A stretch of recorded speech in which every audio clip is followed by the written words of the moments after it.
Au-delà des limites, c'est une conversation d'une heure qui est ouverte, sans complaisance, avec des personnes déterminées, persévérantes et résilientes, vivant avec un handicap ou certaines limitations. Dans cette émission, on met l'accent sur leur parcours et leurs projets. Vos animateurs, Yvan Deslauriers. Bonjour Yvan. Bonjour Francine. Et moi-même, Francine Forget.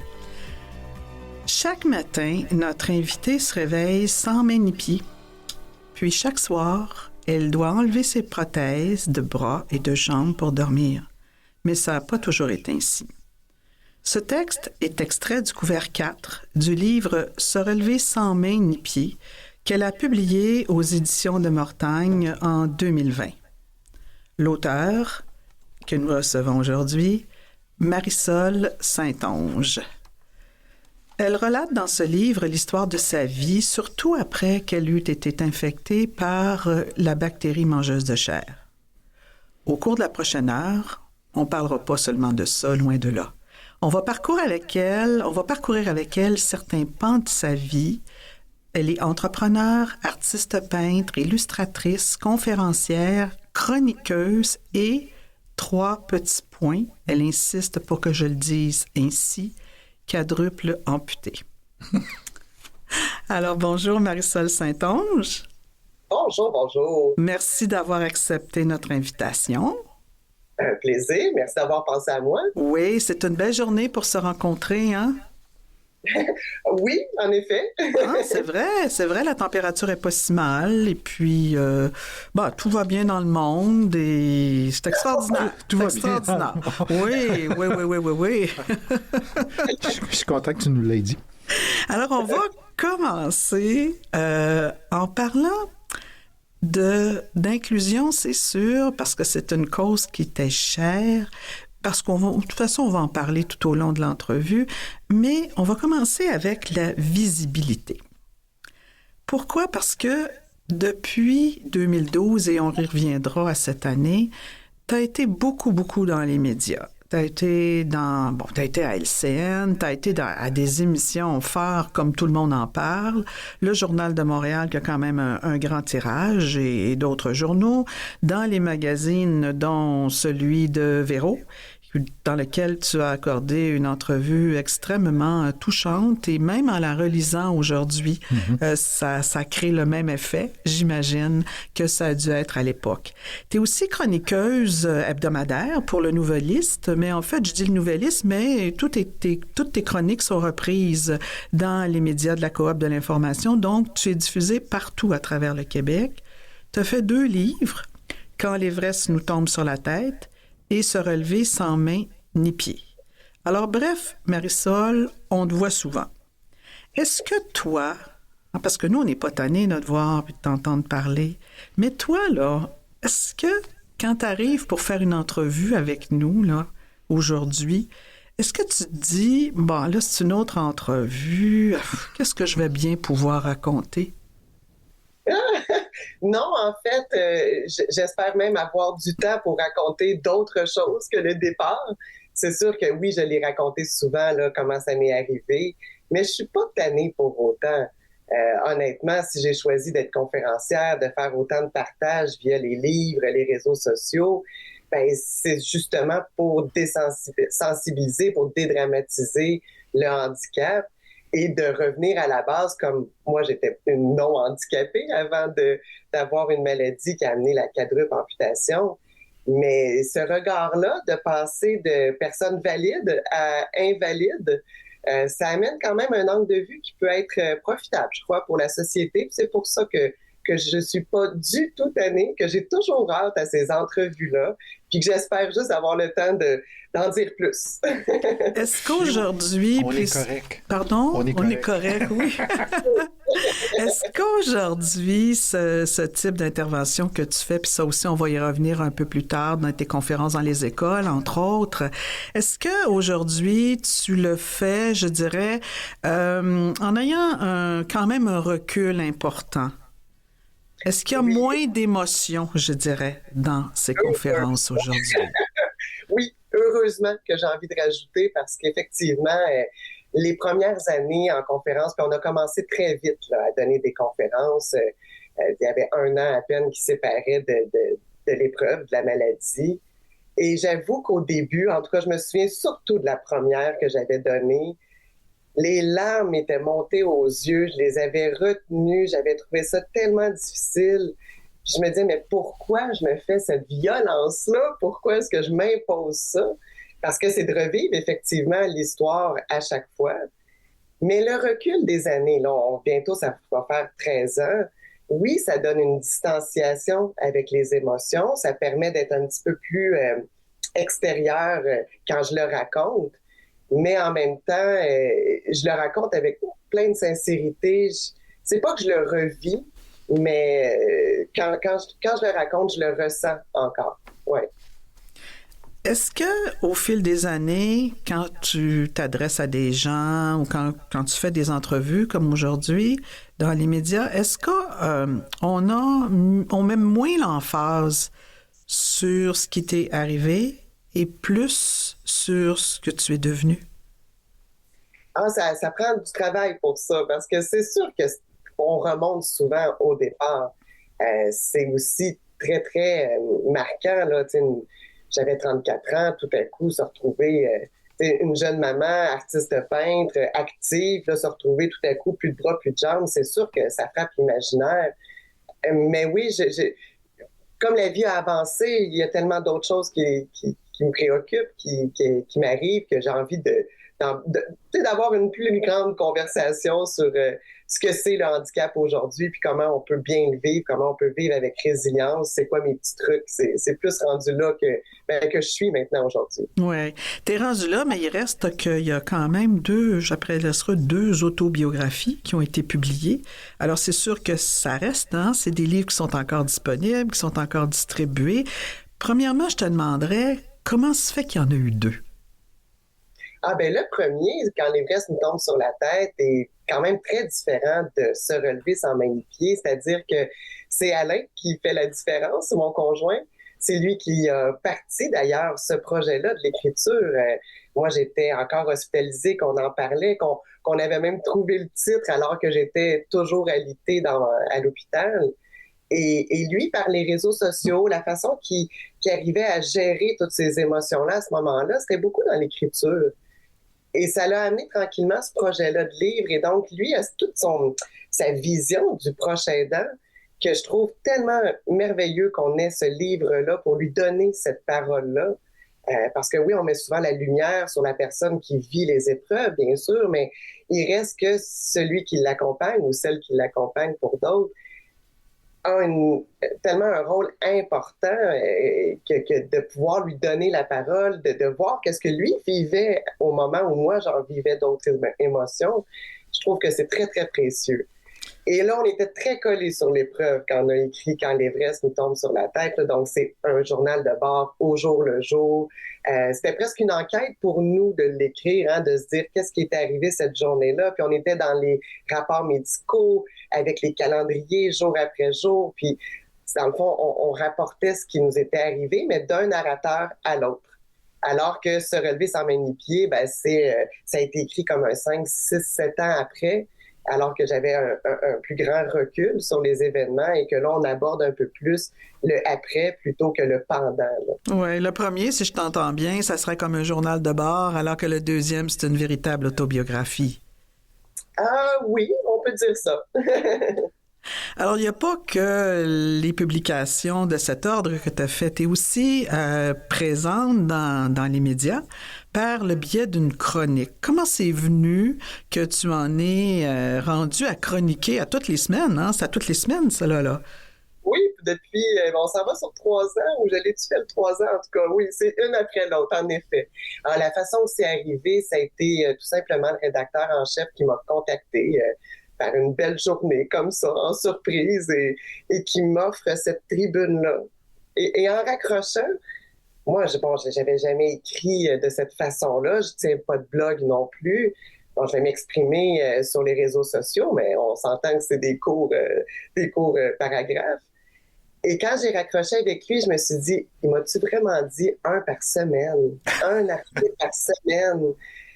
Et là, après, là, j'ai commencé à angoisser un peu. Je vais-tu être capable de livrer quelque chose de différent à chaque semaine? Ouais, c'était tout un défi que j'ai accepté parce que j'aime les défis, j'aime les relever.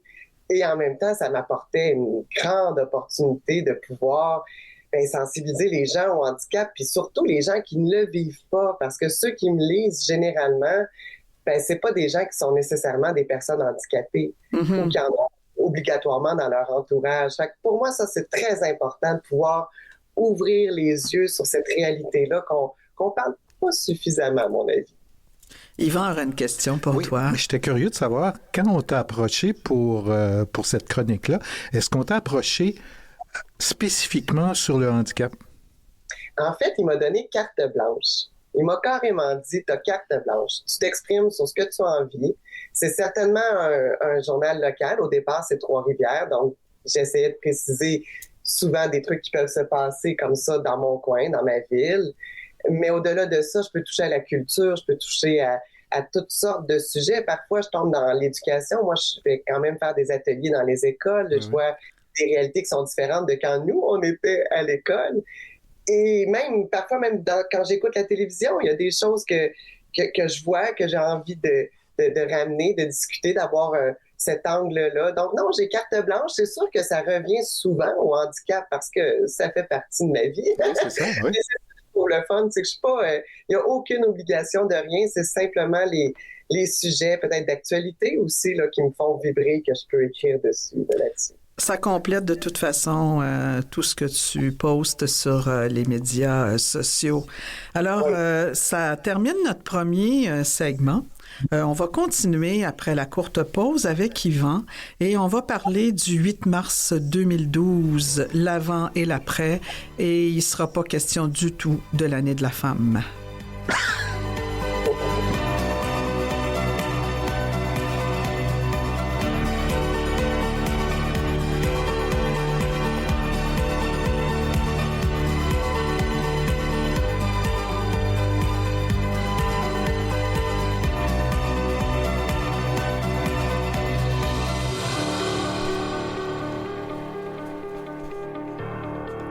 Alors, Marisol, on va revisiter un petit peu l'avant fameuse date du 8 mars 2012.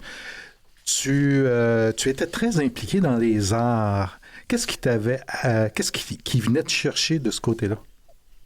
C'est un parcours qui date du plus loin que je me souvienne.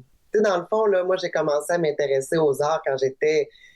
au moment où j'ai été capable de saisir un crayon entre mes mains et de pouvoir dessiner, c'était déjà une passion qui m'habitait. Moi, je revenais de la petite école, je me prenais un Astérix Obélix que j'avais lu des dizaines de fois auparavant, mais qui avait autant de plaisir à relire. Et quand j'arrivais pour dessiner, je prenais ces personnages-là, j'essayais de refaire surtout Idéfix. Moi, les chiens, c'est mes personnages préférés, comme Bull et Bill, je les dessinais. Et ça m'a même appris à dessiner, d'avoir cet intérêt-là pour la bande dessinée. Puis, veux pas, de fil en aiguille, tout ça m'a amené à continuer des études, peut-être plus en production théâtrale. Moi, je suis née à Saint-Hyacinthe, donc c'est le cégep, c'est la technique qui est offerte là-bas. C'est l'option théâtre. Donc, moi, je me suis inscrite en production théâtrale. C'était le cours qui me semblait le plus artistique là, que je pouvais avoir à ce cégep-là. Puis, j'avais envie de rester encore un peu dans ma ville. Et donc, ça m'a lancé dans le décor, finalement. C'est ce qui... Même si j'ai fait un petit détour par l'université, là, par le baccalauréat en arts visuels, je suis vite revenue au décor, à la scénographie, puisque j'ai travaillé là, pendant 10 ans de temps dans des ateliers à Montréal. Et j'ai adoré ça. J'aimais beaucoup mon travail, mais j'étais rendue à un point de ma vie où je voulais partir mon entreprise. Je voulais faire mes dessins. Fait qu'il y avait le côté entrepreneur aussi qui était là. Ah, tout à fait. J'ai toujours été comme ça. J'avais 12-13 ans que je publiais mes propres bandes dessinées. Ça s'appelait Les Aventures de Roger dans mon journal local à Saint-Hyacinthe où je publiais ça. Une fois par semaine aussi. J'ai pas lu quelque part que tu avais vendu de tes dessins dans des entreprises autour ou quelque chose dans le style pour pouvoir avoir un petit peu d'argent? Tout à fait. J'avais envie, puis c'était même pas à ce moment-là l'argent qui me motivait parce que j'étais quand même chez mes parents, j'avais 15, même pas, j'avais plus 12-13 ans à cette époque-là. mais c'était que mes créations soient vues par des gens. C'était ça qui me motivait. J'avais envie qu'on voit que je suis capable, puis moi, de m'épanouir au travers de tout ça. Donc, quand j'arrivais dans un magasin puis que l'affiche qui était faite à la main était pas jolie, ben moi, tout ce que j'avais en tête, c'est de leur proposer mes services. Puis oui, je chargeais un petit 10 à l'époque. Pour remplacer finalement, améliorer l'environnement. Exactement. Et avec ton conjoint votre relation commençait à ce moment-là, je pense, avec Alain, vous avez commencé déjà à travailler, puis à faire des illustrations, des chambres d'enfants, etc. C'était déjà en place. Oui, ça faisait même plusieurs années. Attends, mes enfants avaient... Oh mon Dieu, il y avait un petit 4 ans quand on a commencé, mon plus vieux. On a été en couple 10 ans avant qu'on donne naissance au plus vieux. Okay. Bref, oui, on a fini par partir notre entreprise quand on est déménagé à Trois-Rivières. Le contexte s'y prêtait parfaitement, mais même si j'étais pas connue, là, je devais quand même travailler dans un domaine connexe. Même chose pour mon conjoint. Puis quand on a eu l'impression qu'il y avait suffisamment d'eau au moulin, hein, qu'on puisse tous les deux là, faire que ça n'a pas été trop long que la décision a été prise. Et donc, je me suis investie là, à 100%. Puis avec Alain aussi, on a réussi à faire quand même de très belles choses en l'espace d'une seule année. Oui, mais tu devais être vraiment fier de voir que ta passion pouvait te permettre de vivre. Que tu pouvais peindre et vivre avec ça. Alors pour moi, ça a toujours été... c'était ça mon plan de vie, c'était mon plan de match. Tu sais, on nous disait à l'école, bon, un artiste, ça vit pas très riche. Ça fait longtemps que je l'avais assumé, mais que c'est ce que je voulais faire quand même, gagner ma vie malgré les petits sous que ça pouvait apporter. Mais j'ai toujours fait ça. Tu sais, je travaillais dans le décor, j'étais peintre, j'étais payée. Et quand je suis arrivée à Trois-Rivières, j'ai travaillé dans le lettrage, dans les enseignes, qui était artistique aussi. Et donc, partir mon entreprise, c'était juste une suite logique, tout simplement. Là. Donc, quand la bactérie a fait les dommages qu'elle a fait et que tu as eu à faire face à l'amputation de tes 4 membres, donc ta passion était directement touchée là-dedans. Et qu'est-ce qu'on peut souhaiter de pire à un artiste peintre de se faire couper les 2 mains? C'était tellement... Au sens propre. Ah oui, exactement. Puis c'était surréaliste là, de vivre ça parce que c'était comme si j'avais pas de repères, comme si je connaissais personne qui était amputé, les mains. Puis là, moi, que ça s'attaque à moi, qui est une artiste, je trouvais que c'était vraiment injuste. À travers toutes les injustices, oui, Francine. Mais c'est parce que j'imagine que tu ne pouvais pas penser qu'il y aurait une technologie qui te permettrait de reprendre ça. On est assez ignorant de ces choses quand on n'est pas directement concerné, non? Tout à fait. J'étais certaine que c'était terminé. Moi, quand je me suis réveillée de mon coma, les membres étaient tout nécrosés, c'était évident là, que ça n'allait pas revenir, que ça allait finir par être amputé. Là. C'est ça que j'ai pleuré. C'est là-dessus que ça a été mon pire drame à ce moment-là. Bon, par la suite, mes jambes m'ont beaucoup plus manqué, mais quand on est alité à l'hôpital, on ne se rend pas trop compte qu'on n'a plus de jambes. On mange, on boit, on veut se gratter. Et surtout, je me projetais dans mon futur. Comment je vais faire? C'est fini. Qu'est-ce que je vais faire de ma vie?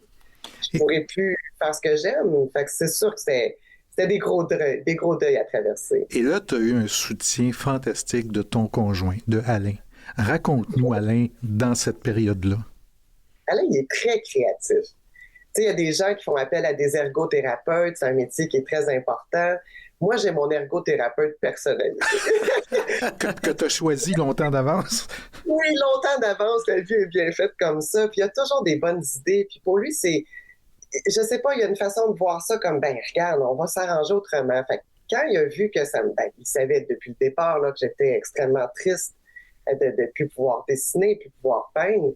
Et quand je suis retournée à la maison, avant d'aller en réadaptation, j'avais juste mes petits mognons. Là. On fait pas grand-chose avec 2 mognons. Oui. Et c'est là qu'il y a eu l'idée de m'accrocher, de m'attacher un crayon après mon mognon, avec vraiment là, du gros tape là, pour que ça bouge pas. Puis c'est dans la petite feuille qui m'a laissé que j'ai osé dessiner. C'est là la fleur? Oui. C'est à ce moment-là la fleur que tu avais dessinée? Oui, tout à fait. En noir et blanc. Au départ, j'avais juste un crayon d'attacher après mon mognon. Mais c'est Alain qui a insisté, qui m'a dit « Elle est trop belle, là, mets de la couleur. » Là, je l'ai regardé, je dis, hey, wow, là, j'ai pas hâte de tout détaper ça. Mais on l'a fait, on avait mis quelques couleurs. Oui, oui, oui. Et donc, est-ce que c'est à ce moment-là qu'il y a une graine qui s'est semée que ta passion pourrait revivre? Hey, j'ai tellement compris qu'il n'y avait rien de terminé. Tu sais, c'est fou là, de réaliser quand moi, je l'ai regardé sur le coup, je griffonnais, puis après, j'ai pris mon recul, j'ai fait hein, je suis capable. Puis là, ben oui, je m'en allais en réadaptation peu de temps après, fait que c'est sûr que j'étais extrêmement motivée. Je me disais, quand je vais pouvoir saisir le crayon ou même le pinceau avec une prothèse, qu'on n'aura pas à tout taper ça, puis prendre ce temps-là, que je vais juste pouvoir prendre mon pinceau, mon crayon. Et j'étais motivée là, pour aller en réadaptation après. Sûrement. Dans tes livres, tu parles de démarches parfois compliquées pour t'adapter à ta nouvelle vie. Les suivis médicaux, les prothèses, la modification de ta maison. Est-ce que tu peux nous dire brièvement quels ont été les principaux écueils de cette période-là? Ah, mais je ne sais pas si on peut la dire au passé. En fait, tu soulignes quelque chose, j'avais une sous-question qui était, est-ce que ces travaux d'adaptation-là ont pris fin? Bien, les travaux ont pris fin, mais vous savez, n'importe quel objet, ça brise. Hein?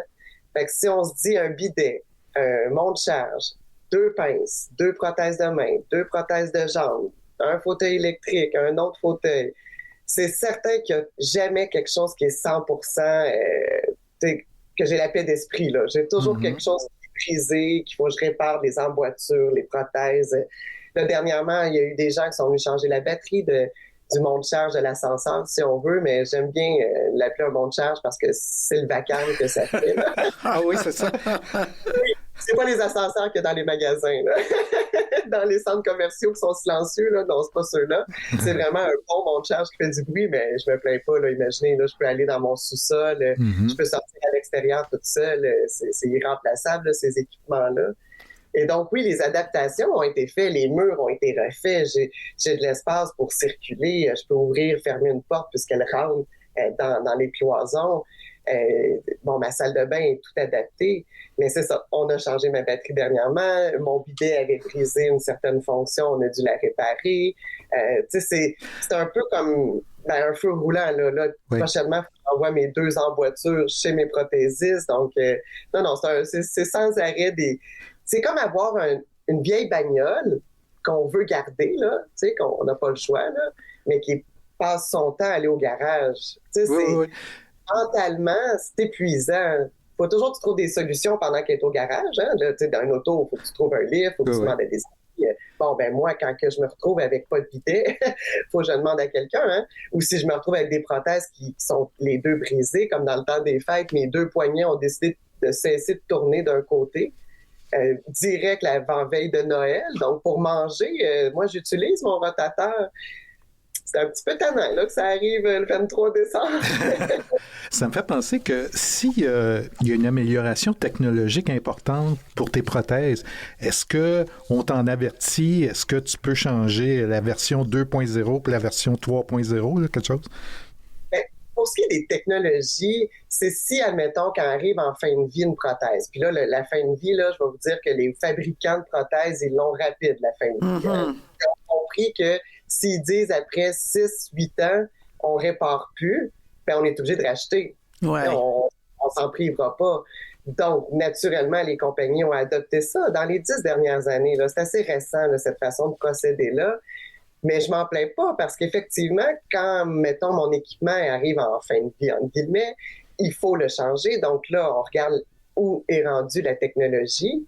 Et quand j'ai eu à changer mes jambes, ben, j'ai essayé 3 paires de jambes. Les gens essayent des souliers, moi j'essaie des sortes de jambes. Des jambes, c'est ça. Ça m'a permis de choisir quelle technologie qui m'allait le mieux. Même chose avec les mains. Donc c'est excellent pour ça. Mais il n'y a pas personne qui va m'appeler pour me dire « Ah, hey, t'as-tu vu ça? Il y a une nouvelle main. » Non, c'est moi qui me renseigne sur les réseaux sociaux, qui en parle avec mes prothésistes, puis bien sûr, eux discutent avec moi. Mais ça reste que, ça donne rien de se faire du mal non plus quand c'est hors de prix. Là. On s'entend qu'on est juste chanceux au Québec d'avoir la RAMQ. Là. Oui, sûrement. On va terminer ce segment-là en parlant des enfants. Oui. Parce qu'ils étaient tout petits quand tout ça s'est arrivé, mais maintenant, c'est des jeunes adultes, adolescents, adultes. Ouais. Ils restent chez vous. 1 sur 2. 1 sur En 2. Mon plus jeune de 18 ans est encore au cégep à côté, donc il reste ici, mais mon plus vieux est à l'université. OK. Et donc, je sais pas qu'il voyage. Là. Mais OK. il vient à la maison, c'est justement, il voyage, donc il revient des fois des parties de l'été, les semaines de relâche, des congés, puis on est tellement contents. Donc, ils conduisent. Oui, tout à fait. Est-ce qu'ils ont conduit maman? Hey, non, c'est même pas arrivé. Je n'ai pas embarqué avec eux. Nous, le fait qu'eux aient leur permis de conduire, ce que ça a apporté dans notre famille, c'est une paix d'esprit, encore une fois, une liberté pour mon conjoint, parce que, imaginez-vous, là, moi, je conduis pas. Et donc, quand tu as des jeunes enfants, c'est tout le seul et même conducteur qui fait tout, là, les rendez-vous, le dentiste, le coiffeur, la pharmacie, le médecin, l'école, les fournitures scolaires, le sport. Moi, j'ai des sportifs, donc les pratiques. Ah non, c'est très, très, très exigeant. Fait qu'à la seconde qu'ils ont eu leur permis, ça a quand même, justement, permis de souffler un peu. Mais j'ai pas embarqué avec eux, par contre. C'est pas arrivé, ça? Non, c'est pas arrivé. Au départ, j'avais une voiture parce que ça prenait une certaine adaptation dans notre première voiture pour être capable de sortir, en fait, d'entrer. J'arrivais à sortir facilement, mais pas d'embarquer dans la voiture. Donc, j'avais une adaptation c'est comme un fauteuil qui sort du véhicule, qui descend, qui vient lifter à l'intérieur. Aujourd'hui, ma voiture que j'ai, je suis capable d'entrer, sortir facilement. Mais eux, les voitures qu'ils ont sont ben trop basses. J'aurais besoin de plus d'aide pour sortir. Une dernière question toute rapide en terminant. Le ménage, es-tu fait comme il faut dans sa chambre à celui qui reste, celui de 18 ans? J'y vais pas souvent. Mais il faut que je prenne comme mon mont de charge pour y aller. Alors, il y a toute liberté de faire ce qu'il veut. C'est intéressant quand même. Hein? Oh, mais... Ouais. Alors, on va terminer ce segment-là. Une courte pause. Et puis, justement, on va continuer dans la légèreté et l'humour. Oui.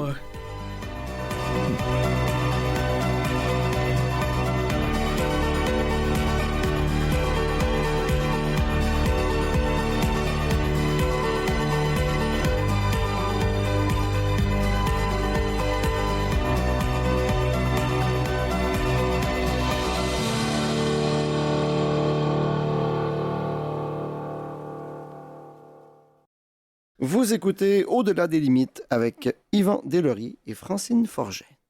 Marisol, il y a beaucoup d'humour chez vous, je trouve. Une espèce de légèreté qu'on retrouve et tu l'affiches dans tes médias sociaux, Facebook, Instagram, beaucoup. Comment ça se fait que tu as cet humour-là qui est, ma foi, des fois, comme je te l'ai mentionné dans une conversation qu'on a eue, des fois, c'est un peu surprenant pour quelqu'un, justement, qui n'a pas de prothèse. Ben justement, il n'y a que moi qui peux faire ce type de photo-là. Quelle chance! Non, l'humour, pour moi, c'est tout simplement arrivé parce qu'on aime rire. Hein? Puis même qu'on était à l'hôpital, dans le drame, qu'il y avait des moments dans une journée où on arrivait à rire, où on arrivait à blaguer, à faire des jeux de mots avec les bras, les jambes. On s'était même imaginé avec les enfants que le jour où on allait retourner à la plage, ben, qu'ils allaient pouvoir m'enterrer puis venir mettre une pelle directement là où aurait dû avoir une jambe. Mais bon, moi, je les ai plus, fait que c'est sûr qu'on va pas me la sectionner, mais effectivement, l'image que ça donne, c'est très surprenant. Fait qu'on avait déjà ça en tête, cette possibilité-là d'avoir au premier regard un « hein, qu'est-ce que c'est que ça ?» Je souhaite que ça amène rapidement un rire, mais aussi par la suite que les gens voient le second degré, parce que souvent, ça amène à démontrer une réalité, tout simplement. Donc, c'est vraiment par l'humour qu'on est arrivé à dédramatiser, ne serait-ce qu'avec nos propres enfants. Et rapidement, on l'a vu à quel point les gens embarquaient là-dedans, avaient du plaisir, commentaient, riaient avec nous. Fait que c'est très encourageant à toujours continuer. Fait que chaque Halloween, j'ai toujours une bonne idée de costume. Ben, je dis mais tu sais, honnêtement, là, on fait ça à deux, là. C'est beaucoup mon amoureux. Oui. Est-ce qu'il arrive qu'il y en a des gens qui réagissent pas très bien à ce genre d'humour, d'autodérision? C'est très, très rare. Moi, le plus drôle que j'ai eu, c'est quelqu'un qui me chicane en me disant, puis ça, c'est peut-être arrivé 2 ou 3 fois, la personne me chicane en me disant, t'as pas le droit de rire des personnes handicapées. C'est pas drôle. Puis là, je suis comme, ben, c'est parce que c'est moi, je suis une personne handicapée, je pense que j'ai le droit de faire de l'autodérision. Puis là, la personne me répond, fait, oh, hey, désolé, je pensais que c'était un montage photo. OK, oui, t'as le droit. Fait que ça me fait bien rire, en fait. Ah, c'est bien. On t'a donné la permission. Et ça fait longtemps, tu l'as mentionné, que vous faites ça, Alain et toi. Est-ce que vous êtes un peu des précurseurs? Parce que chez les jeunes humoristes qui sont en situation de handicap, on rit beaucoup. On a juste à penser à la série Vestiaire, là. Mais aussi, il y en a qui font maintenant des spectacles. Et puis, il y a beaucoup d'autodérision. Est-ce que vous êtes un peu les précurseurs, vous? Ben, j'ai bien l'impression, parce qu'à l'époque où on a commencé, en tout cas, moi, j'en voyais pas. Il y avait peut-être quelques à l'international, mais même à ça, c'était très, très rare. Puis, bon, je me souviens d'avoir déjà vu quelqu'un qui faisait comme si un requin l'avait mangé avec pain du sang, mais c'était pas mal tout. Puis nous, on l'a vraiment appliqué, cet humour-là, à toutes les sauces, à toutes les situations, surtout pour montrer le quotidien. Puis ça, je pense que oui, on a été des précurseurs. Tant mieux si aujourd'hui, ben, la balle rebondit partout. C'est tellement une bonne façon de dédramatiser puis d'expliquer un peu la réalité en n'étant pas... Parce que moi, vous l'avez bien vu, vous l'avez bien entendu pour ceux qui nous écoutent, j'aime rire. Puis ça peut être longtemps là, d'être handicapé, triste. Là. C'est drabe. Là. Puis j'avais besoin de justement toutes ces blagues-là qu'on arrive à faire, très visuelles. Là. On est vraiment dans les photos plus que dans les vidéos. Ça parle. Oui, exactement. Oui. C'est une façon de faire avancer la cause aussi pour toi. Ah oui, définitivement. J'en ai une qu'on avait fait, une mise en scène où c'est comme si j'étais tombée d'une grande escalier à l'extérieur, là, qu'on voit là, parfois pour monter là, d'un niveau, là, d'une petite colline. Et on me voit au bout, tout démantibulé avec mes prothèses sont un peu partout, en fait démembrées, hein, tout simplement. Et moi, avec le gros sourire, là, c'est ça, je pense que j'ai toujours cette signature-là sur mes photos. Là. Le sourire, c'est ce qui fait aussi assez spécial avec le fait que, bon, on voit que la personne est comme déboulée des marches puis qu'elle s'est toute démantibulée. Mais c'était pour sensibiliser les gens. Je ne suis pas tombée pour vrai. Là. On a fait cette mise en scène-là pour sensibiliser à l'accessibilité universelle. T'sais. C'est tellement important d'avoir des rampes d'accès pour les personnes qui ne peuvent pas monter des marches. Puis moi, c'est mon cas. Fait que ça arrive très souvent qu'on doit virer de bord ou qu'on doit même refuser certains contrats à cause que l'accessibilité n'est pas au rendez-vous. Cette photo-là, c'est quand même une belle petite fierté là, parce que ça a fait le tour du monde. J'ai eu des revues qui l'ont repris. Mon Dieu, dans d'autres pays, je me souviens pas lesquels exactement, mais ça avait été repris un peu partout et ça a été comme notre photo la plus virale là, qu'on a fait jusqu'à présent. Alors, on va continuer à parler d'une certaine façon, puisque là, maintenant, on va parler de ta vie professionnelle, des arts que tu pratiques. Et pour ça, on a invité une vraie fan. Je pense qu'on peut dire que c'est une vraie fan. Elle s'appelle Annie Saint-Martin, elle est médecin. Et je dis qu'elle est fan parce que elle a de tes œuvres, elle a plusieurs de tes œuvres, elle te suit sur les médias sociaux, elle achète des cadeaux corporatifs que tu produis, etc., etc. Et c'est avec Yvan Deslauriers qu'on va travailler ce thème-là.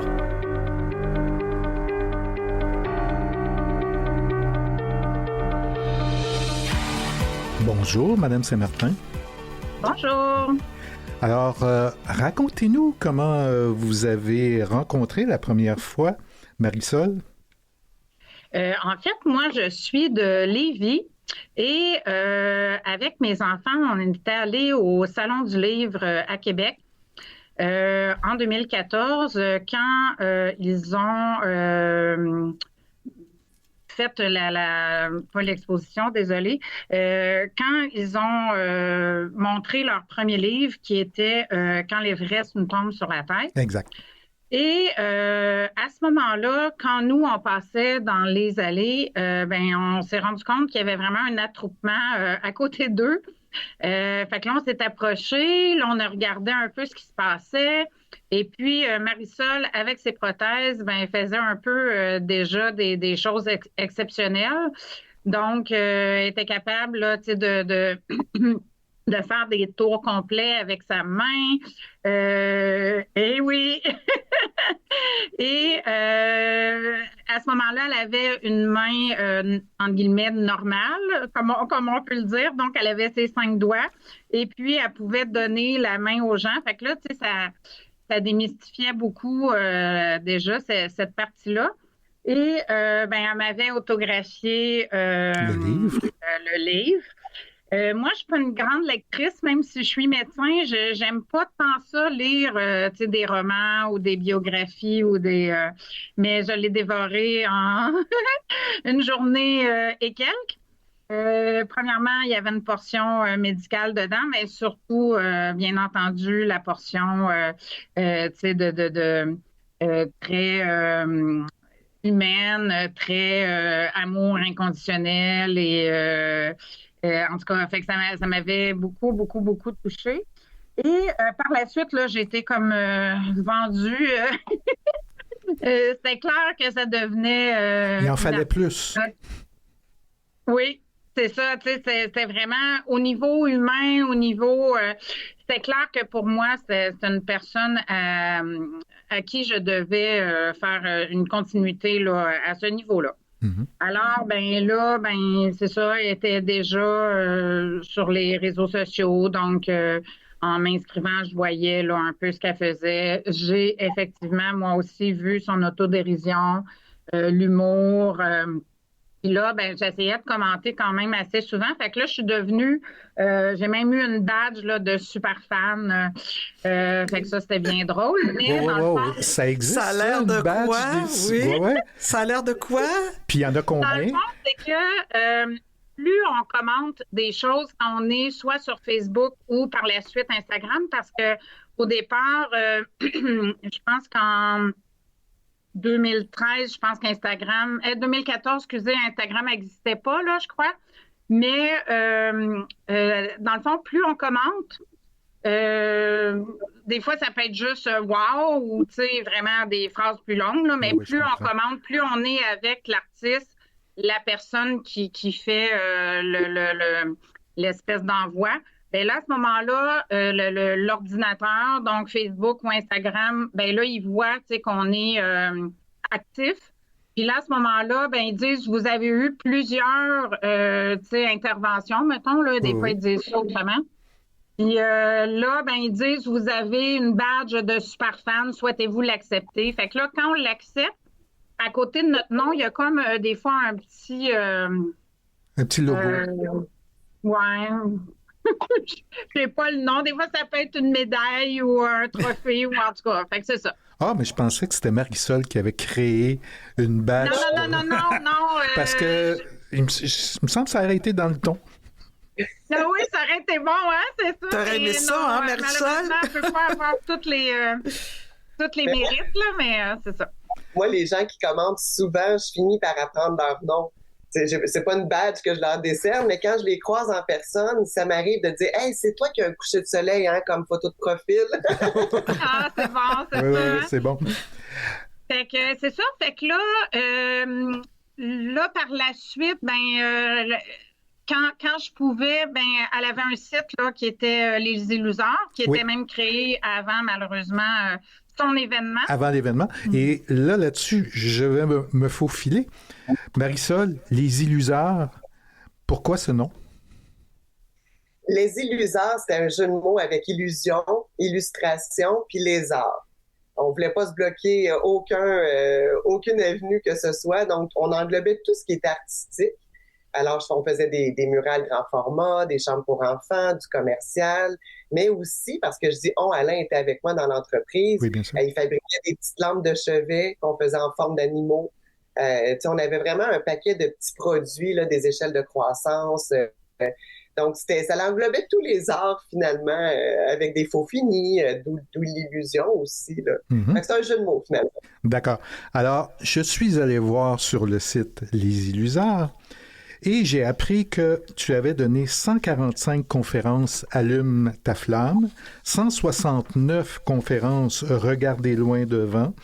Tu avais donné 163 ateliers d'art présentées dans les écoles, des illustrations de livres pour enfants mettant en vedette deux roches sympathiques, Roc et Pierre, qui sont écrits par Alain Robert. Des peintures scéniques qu'il y avait au début, il y avait aussi des peintures artistiques. Donc, le site raconte pas mal toutes tes implications, toutes tes actions. Puis j'aimerais avoir peut-être du côté de l'atelier d'art dans les écoles, un petit peu comment ça se passe, un exemple. En fait, on arrive, on rencontre les élèves, mais on peut pas tout de suite leur faire un atelier d'art. C'est bien trop surprenant d'avoir une personne avec 4 prothèses, puis je me présente avec mon petit fauteuil roulant. Donc, c'est sûr qu'Alain et moi, on commence avec une présentation rapide là, pour expliquer un peu là, d'où je viens, notre petit parcours assez singulier, ma foi, mais bon. Et là, ensuite, après ça, on peut... tu sais, l'attention est moins... Les yeux sont moins portés sur mes prothèses. On en a parlé, on a démystifié, on a répondu aux questions. Puis après, on peut faire des ateliers d'art. Comme on en a plusieurs, ça dépend de celles qui ont choisi. Oui. Et on peut faire de la peinture comme du dessin, des pages couvertures de livres, des petits trucs comme ça. C'est bien le fun. Ce sont des enfants de quel âge? Seulement le primaire ou si tu fais aussi au secondaire? On a touché au secondaire aussi. Effectivement, plus avec la peinture. Je pense que c'est ce qui est le plus fun pour leur âge. Mais oui, généralement, on est au primaire, pas mal avec ce groupe d'âge-là. Mais bon, les conférences aussi fait que je peux me retrouver à l'université, au collégial. Moi, je m'adapte selon mon auditoire, tout simplement. Madame Saint-Martin, vous avez acquis des tableaux. Oui, en fait... vous en avez plusieurs, hein, si je me rappelle, Annie? Oui, hein? Désolée pour ceux qui n'ont pas réussi à voir les toiles que j'ai en ma possession. Donc, les premières toiles que j'ai eues, c'est que quand, suite à la pandémie, Marisol a réussi à faire une première exposition au Musée Pop en personne. Je crois que c'est en 2022. Ça se peut-tu? 2021, on était vraiment collés. 2021, on a réussi. Fait que c'était peut-être entre deux confinements. Bref. Un masque au vernissage, je me souviens très bien. Bon, c'est ça. Fait que là, à ce moment-là, on avait déjà vu là, sur le site qu'on pouvait, qu'il y en aurait de disponibles, en fait. Et je m'étais présentée avec mon fils. Et puis moi, Lévis, Trois-Rivières, c'est rien. Faut voir Marisol. Donc, puis là, j'ai eu un coup de cœur. J'ai acheté 3 toiles. Fait que ils sont dans mon salon. 2 dans mon salon, une dans mon portique. Est-ce que vous étiez collectionneuse avant de rencontrer Marisol? En fait, j'ai une autre artiste québécoise que j'aime beaucoup, qui, elle, c'est de l'art abstrait, fait que c'est vraiment totalement différent. Oui. Puis qui est plus jeune. Donc, elle, ce qui m'a beaucoup touchée de cette artiste-là, c'est qu'elle était, elle a commencé très jeune. Fait que, dans le fond, là, c'est que ça me prend, pour un peu accrocher, ça me prend vraiment quelque chose de singulier qui fait vraiment la beauté de l'artiste, là, en fait. Puis moi, ce que j'aime beaucoup de Marisol, c'est ce qu'elle dégage au niveau de sa toile, et de ses toiles, excusez. C'est toujours le souci du détail, malgré des prothèses. Quand je dis aux gens, c'est une dame... c'est sûr que je sais que tu ne peindras jamais avec tes pieds, mais j'ose quand même dire que tu peux tenter. Mais c'est sûr, j'aurais pu dire pas de main droite ou, tu sais, bon. Ça, pour dire, ils me disent toujours, est-ce qu'elle peint avec sa bouche? Non, elle peint pas avec sa bouche. Non, mais dans ton deuxième livre, Marisol, tu mentionnes le fait que ton trait il est moins droit qu'il a déjà été, puis que tu acceptais les imperfections de ce trait-là. Mais avec la pratique, est-ce que ce trait est redevenu comme avant? Oui, tout à fait, complètement. Même que j'essaie de retrouver en fait, le fait que ça bougeait, que ça vibrait, que ça allait au-delà de mon contrôle. Oui. Moi, je sais ce que ça avait donné. Donc aujourd'hui, même si je maîtrise beaucoup mieux mon trait, ça me dérange pas quand ça accroche puis que ça fait une petite erreur. Je l'amplifie, je donne des petits picots, je fais comme si j'avais fait des erreurs parce que je veux retrouver toujours ce petit trait qui est plus spontané qu'auparavant où j'étais très, très, très clinicienne, là, très technicienne. Je reviens à Mme Saint-Martin. Donc, le site Les Illusards, pour vous, c'est une source d'œuvres d'art et de cadeaux, peut-être? Oui. Ben, en fait, juste pour terminer pour mes toiles, j'ai vu qu'elle faisait des demandes spéciales, des commandes là, en demande spéciale. Fait que pour mon 25e anniversaire de mariage, j'ai, avec Marisol, choisi quelque chose qui permettait de reconnaître son art, dans le sens que quelqu'un qui voit la toile puis qui regarde son site, ben, est capable de dire oui, c'est du Marisol, là. Ben, là, à ce moment-là, j'ai fait faire une toile. Puis j'ai aussi fait faire dernièrement une autre toile particulière qui va un peu en lien avec ça. Et ben, depuis un bon 6 ans, je crois, j'achète je l'encourage en prenant des calendriers. Donc, ça donne pour la personne 13 toiles qu'elle pourra encadrer par la suite. Parce que sur la toile, ben sur l'œuvre, ben elle est complète, là, la signature. Tu sais, tout est là, dans le fond. Fait que moi, je me dis que ça peut faire des encadrements par la suite. Puis, ben, je sais que ça fait comme une entre guillemets, une genre de publicité ou de, tu sais, je l'encourage comme ça, puis fait que à chaque année, je donne une bonne vingtaine là, de calendriers là, pour aider, ouais. Et... Des très belles commandes avec des cartes de souhait, puis des fois je suis toujours très, très gâtée. Fantastique. En terminant, il nous reste quelques secondes pour ce segment. Je pense que vous partagez aussi une autre activité ensemble. Oui, ben en fait, depuis 2 ans et on sait déjà que la 3e saison arrive, Marisol et Alain, son conjoint, ont décidé de débuter, dans le fond, ce qu'on appelle la marche qui roule. Et c'est pour promouvoir, en fait, les personnes, l'accessibilité aux personnes handicapées, en fait. Et puis, vous êtes allé vous êtes allé marcher vous-même lors de cet événement-là. Les 2 fois, donc même si c'est à 10 ou 11 heures, je me rappelle pas, je pars le matin de Lévis, je m'en vais. Et la première année, j'ai même tenu ces béquilles. Ah mon Dieu, jusqu'à Ah oui. Jusqu'à ce point-là, vous avez tenu les béquilles. Ben oui. À côté, fait que quand je vais me lever, parce que bon, le fauteuil roulant, je vais être assis, j'ai mes béquilles pas loin, puis Annie était là pour me les tenir quand j'en ai besoin, les enlever. Non, c'est plus qu'une femme. Tout à fait. Alors, j'ai même épongé Oh mon Dieu! Vous avez travaillé fort. Ben, merci beaucoup, Annie. On aurait pu continuer longtemps, mais malheureusement, l'entrevue tire à sa fin et on a encore quelques thèmes à explorer avec Marisol. Ben, alors, Annie Saint-Martin qui a participé à cette entrevue avec une grande générosité et beaucoup d'amour pour Marisol. Alors, au revoir. Oui, une grande amie. Merci. Merci, au revoir. Hey guys, merci à toi.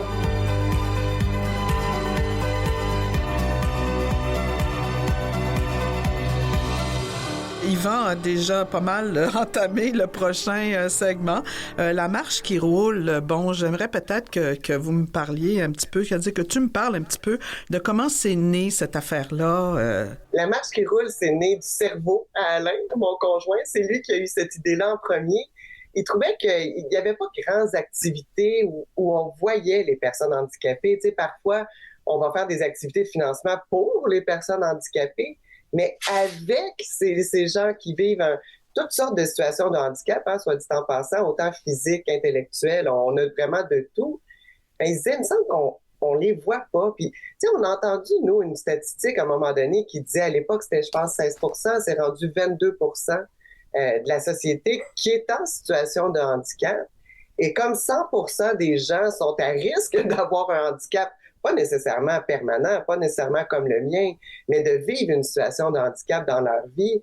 Donc, ça fait beaucoup de monde. Puis pourtant, on en voit, surtout à l'époque, là, quand l'idée est germée, on n'en voyait pas à la télévision. Tu sais, c'est comme si on passait sous le radar. Puis je pense que pour sensibiliser les gens à la réalité, ben, il faut qu'on nous voit. Puis cette journée-là est là pour ça, mais c'est avec le sourire. Tu sais, c'est pas une journée pour aller dénoncer, puis Dieu sait qu'il y a des choses à dénoncer, surtout en ce moment, au niveau du handicap qui fait souvent un recul dans les services qu'on nous sert.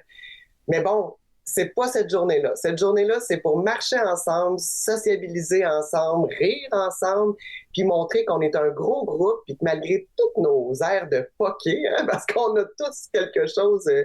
on traîne un fauteuil roulant, la canne, marchette, il y a vraiment de tout.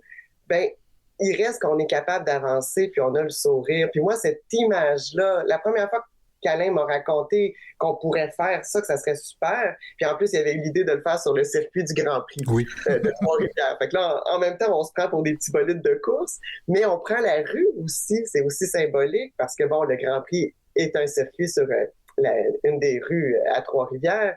Et donc, tout ça, je voyais l'image que ça faisait. Et j'ai pas été déçue quand j'ai vu les images de la première édition. Ça nous motive énormément. D'ailleurs, à continuer. Marisol, il n'y a pas que ça dans ta vie de sportive, je dirais.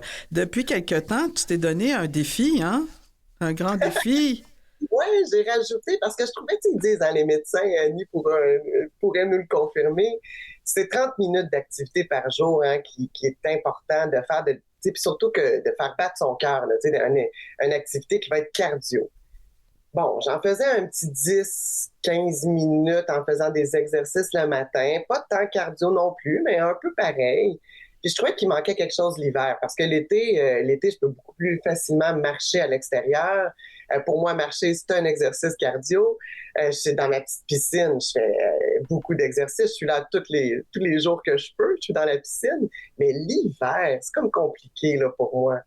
Donc, je me suis dit, tiens, je vais taper sur... tu sais, je me suis rappelé là, qu'on avait, là, tu sais, dans plus jeune, les cassettes de José Lavigueur, des trucs comme ça. Puis je me suis dit, hey, peut-être que je suis capable de faire certains mouvements, en tout cas, me dépenser cardio. Fait que je suis allée sur YouTube, puis j'ai tapé cardio sans saut, parce que je suis pas capable de sauter. Ouais. Je peux pas sauter sur place. Et je suis tombée sur un petit vidéo d'une personne qui les présente, et j'ai trouvé ça super motivant. J'ai fait, hey, wow, c'est vraiment le fun. Puis j'ai essayé. C'est bien sûr que je fais pas tous les mouvements. Et les premières semaines, je trouvais que j'avais de la misère à passer au travers du 15 minutes. Là. Je devais m'asseoir entre-temps là, parce que c'était un peu difficile. Puis là, ben, toi, aujourd'hui, je le fais au complet, mon 15 minutes, sans avoir besoin de me reposer. Donc, ouais, une petite activité de cardio là, comme ça, là, c'est une belle petite séance que j'ai l'impression qui me met plus en forme. Puis je vais chercher ce qui me manquait l'hiver. Là. Alors, ton cardio, c'est la fréquence de ton cardio, t'a amené à faire une très belle entrevue. Et nous sommes rendus à la fin. Alors, merci Marisol pour cette très belle rencontre.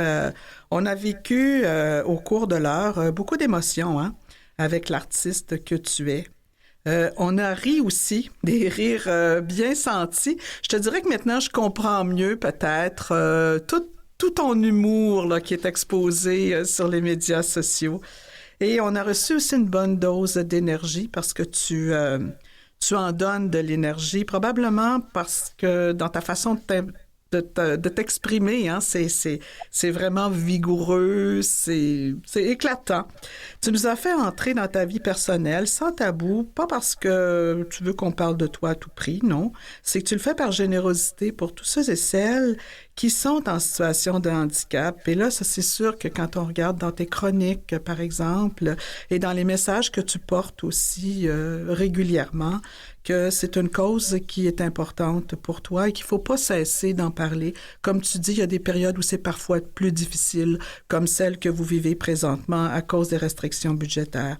Tu le fais par générosité, tu le fais également parce que tu es consciente que ton rôle d'artiste te place dans une position avantageuse pour faire avancer l'inclusion et tu es combative. En femme de conviction, rien te rebute. Tu as des outils comme l'art et l'écriture qui te permettent une présence publique et tu t'en sers vraiment adéquatement. On a juste le goût de te dire « Lâche pas Marisol, puis on va continuer à te suivre. » Tu as sûrement de beaux projets qui t'attendent. Peut-être tu peux pas nous en parler, mais entre-temps, on va continuer à s'informer sur toi. On va lire tes chroniques dans le Nouvelliste et évidemment, on va fréquenter les Illuseurs pour voir ce sur quoi tu travailles. Merci à Annie Saint-Martin, une vraie admiratrice. L'écouter a été pour nous une autre façon de comprendre un peu plus qui tu es. À la réalisation de cette entrevue, Mathieu Tessier. À la recherche et à l'animation, Yvan Deslauriers et Francine Forget. Au-delà des limites est une production de Canal M, la radio de l'inclusion.